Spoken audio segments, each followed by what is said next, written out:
प्रिय विद्यार्थियों, आज हम रसायन विज्ञान का अपना अगला वीडियो लेकर आए हैं, जिसमें इससे पहले जो दो वीडियो में मैंने बताया था उसके आगे का पार्ट है। इस वीडियो में हम रासायनिक समीकरणों के प्रकारों का वर्णन करेंगे, उन्हें समझाएंगे आपको कि ये होती हैं तो कैसे होती हैं, क्या कारण होता है। आइए देखिए। तो देखिए, काइंड्स ऑफ केमिकल रिएक्शंस, अभिक्रियाओं की क्रियाविधि के अनुसार रासायनिक अभिक्रियाएं निम्न प्रकार की होती हैं। पहली जो कंडीशन है या पहला प्रकार है वो है योगात्मक अथवा संयोजन अभिक्रिया। दूसरी है वियोजन अथवा अपघटन अभिक्रियाएं। तीसरी है प्रतिस्थापन अथवा विस्थापन अभिक्रियाएं। चौथी है द्विविस्थापन अभिक्रियाएं। तीसरी और चौथी का आपस में रिलेशन है। इसमें प्रतिस्थापन या केवल एक विस्थापन है, इसमें द्विविस्थापन यानी दोनों विस्थापन है। तो जो पहला काइंड है उस पर आते हैं, उसे हम बता रहे हैं आपको, समझिए। पहला है योगात्मक अथवा संयोजन अभिक्रिया। जैसा कि इसके नाम से स्पष्ट है, योगात्मक मतलब जुड़ना और संयोजन का अभिप्राय भी जुड़ना होता है।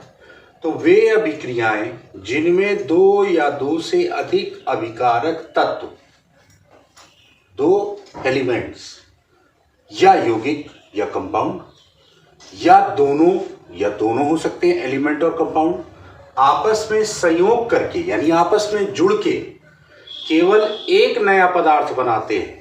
मतलब दो पदार्थ नहीं बनते हैं बल्कि एक पदार्थ बनता है, योगात्मक अथवा संयोजन अभिक्रिया कहलाती हैं। इसका उदाहरण उपयुक्त है, हाइड्रोजन और ऑक्सीजन परस्पर मिलकर जल बनाते हैं। हाइड्रोजन गैस अवस्था है, ऑक्सीजन गैस अवस्था है। ये देखिए यहाँ G लिखा है, G मतलब गैस है, और H2O लिक्विड होता है, यौगिक होता है, इसे कंपाउंड बोलते हैं।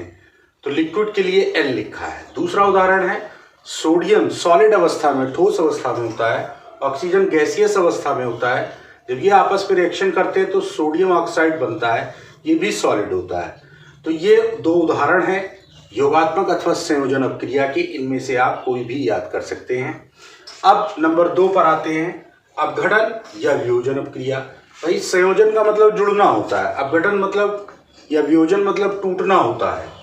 जब कोई ऐसी अभिक्रिया जिसमें कोई यौगिक टूट जाता है अपने छोटे छोटे अवयवों में, तो वो आपके वियोजन अभिक्रिया कहलाती है। देखिए परिभाषा में भी लिखा है, वे रासायनिक अभिक्रियाएं जिनमें कोई यौगिक अपने अवयवी तत्वों में, मतलब जिनसे मिलकर वह बना है, या छोटे छोटे टुकड़ों में टूट जाता है, मतलब छोटे छोटे फ्रैक्शंस में, पार्टिकल्स में टूट जाता है, तो उसे हम अपघटन अभिक्रियाएं कहलाती हैं। जैसे CaCO3 कैल्शियम कार्बोनेट जो होता है, उसको अगर गर्म किया जाए तो कैल्शियम ऑक्साइड अर्थात चूने का पत्थर प्लस कार्बन डाइऑक्साइड में टूट जाता है, ये इसका उदाहरण है।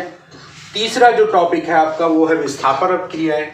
तो विस्थापन अभिक्रियाओं की परिभाषा दो प्रकार से दी जा सकती है। पहली है वे अभिक्रियाएं जिनमें किसी यौगिक के एक परमाणु या परमाणुओं के समूह के स्थान पर अन्य परमाणुओं के समूह के स्थान जुड़ जाते हैं, विस्थापन अभिक्रियाएं कहलाती हैं। या दूसरी परिभाषा क्या है, जिस अभिक्रिया में अधिक अभिक्रियाशील तत्व कम अभिक्रियाशील तत्व से उसके यौगिक को जलीय विलयन से विस्थापित कर देता है, विस्थापन अभिक्रिया कहलाती है। अब बात आती है कि क्रियाशीलता, तत्वों की क्रियाशीलता होती किस प्रकार है। तो धातुओं की क्रियाशीलता का ये क्रम दिया है। सबसे अधिक क्रियाशील धातु पोटेशियम होती है, उसके उपरांत सोडियम होती है, फिर कैल्शियम होती है, फिर मैग्नीशियम होती है, एल्युमिनियम होती है, जिंक होती है, फेरस होता है, हाइड्रोजन होता है, कॉपर होता है, Ag होता है, Au होता है। Au मतलब सोना, Ag मतलब चांदी। यानी कि इसका मतलब ये है कि यदि सोडियम धातु इसके जलीय विलयन में, मतलब पोटेशियम धातु सोडियम के जलीय विलयन में डाली जाएगी तो पोटेशियम धातु इसको विस्थापित कर देगी। इसी प्रकार से कॉपर वाले में है, जैसे कॉपर का जलीय विलयन होगा और उसमें सोडियम या जिंक या पोटेशियम या कैल्शियम या मैग्नीशियम डाला जाएगा तो वो उसको विस्थापित कर देगा। आइए इसे हम उदाहरण से समझते हैं। जैसे जिंक जिंक की जो धातु होती है वो चांदी के रंग की होती है और कॉपर सल्फेट का विलयन जो होता है वो नीले रंग का होता है। जब जिंक की पट्टी को हम कॉपर सल्फेट के नीले विलयन में डालते हैं तो ये होता है कि विलयन रंगहीन हो जाता है, यानी कि जो उसका नीला रंग होता है वो गायब हो जाता है और कॉपर धातु अलग हो जाती है और जिंक के पट्टी पर भूरी रंग की एक परत जम जाती है। कभी कभी प्रश्न ऐसे भी पूछा जाता है पेपर में कि क्या कारण होता है कि जिंक को कॉपर सल्फेट के नीले विलयन में डालने पर विलयन का रंग रंगहीन हो जाता है, कारण बताइए। तो उस कारण कुछ आपको अलग से नहीं लिखना है, आपको उसमें यही लिखना है कि चूंकि धातुओं की क्रियाशीलता का जो घटता क्रम है उसमें जिंक अधिक क्रियाशील है और कॉपर कम क्रियाशील है। देखिए आपको यहाँ दिखाई पड़ रहा है, जिंक बड़ा है Fe से, Fe बड़ा है H से और H बड़ा है कॉपर से। इसका मतलब जिंक जो है कॉपर से ज़्यादा क्रियाशील है। तो जो ज़्यादा क्रियाशील धातु होती है वो कम क्रियाशील धातु को उसके विलयन में विस्थापित कर देती है। तो यही कारण लिखना है और उसके बाद आपको रिएक्शन लिख देनी है। इस प्रकार से कई बार पूछा भी गया है। अब इसके बाद जो अंतिम टॉपिक आप बचता है या अंतिम काइंड ऑफ केमिकल रिएक्शंस बचता है वो है द्विविस्थापन अभिक्रिया। जैसा आपने विस्थापन में जाना वैसे ही द्विविस्थापन में होता है वे रासायनिक अभिक्रियाएं जिनमें यौगिकों के दो आयनों अथवा अवयवों का परस्पर विनिमय हो जाता है। मतलब यहाँ पर एक तत्व नहीं विस्थापित होगा बल्कि दोनों विस्थापित हो जाएंगे। कंडीशन वही लगेगी, जैसे सोडियम है और एल्युमिनियम, इन दो तत्वों को अगर मिलाया जाए तो सोडियम के साथ में जो होगा वो एल्युमिनियम के साथ जाएगा, एल्युमिनियम के साथ होगा वो सोडियम के साथ जाएगा। इसे द्विविस्थापन अभिक्रिया कहते हैं। उदाहरण में समझिए, जैसे सिल्वर नाइट्रेट और सोडियम क्लोराइड। तो सिल्वर नाइट्रेट देखिए, सिल्वर आपका पहले आता है, सिल्वर आपका बाद में है और सोडियम पहले आ जाता है यहाँ पर।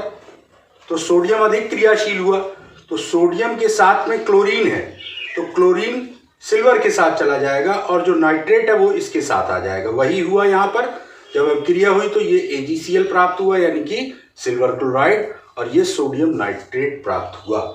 तो प्रिय विद्यार्थियों, जैसा मैंने आपको बताया इसको आप बहुत ध्यानपूर्वक समझ लेंगे, धातुओं की क्रियाशीलता के घटते हुए क्रम को समझ लेंगे, जिससे कि आपको जब कभी ऐसी रिएक्शन मिले या वह कारण पूछा जाए तो आप उसको स्पष्ट रूप से बता सके। तो उम्मीद करता हूं कि आप सभी को इन अभिक्रियाओं के प्रकारों का जो मैंने वर्णन किया वो बहुत अच्छे ढंग से समझ में आया होगा। और वीडियो को आप पूरा देखने का प्रयास करें, ये नहीं कि काट काट के देखें। काट काट के देखेंगे तो आपको कुछ समझ में नहीं आएगा। शुरू से स्टार्ट कीजिए और लास्ट तक जाइए, तभी आपको इसका प्रॉपर फ़ायदा मिलेगा और इसको अपनी अपनी कॉपियों में लिखते जाएं, जिससे कि आपको परीक्षाओं में आसानी हो।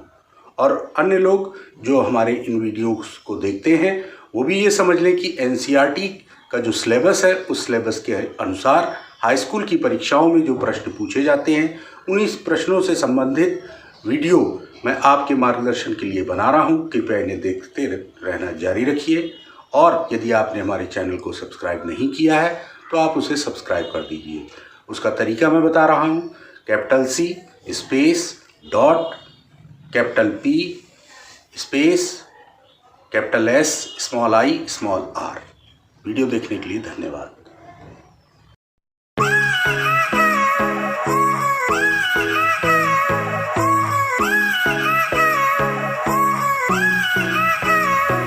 नी तू इन्नी ज्यादा लीन हो गई।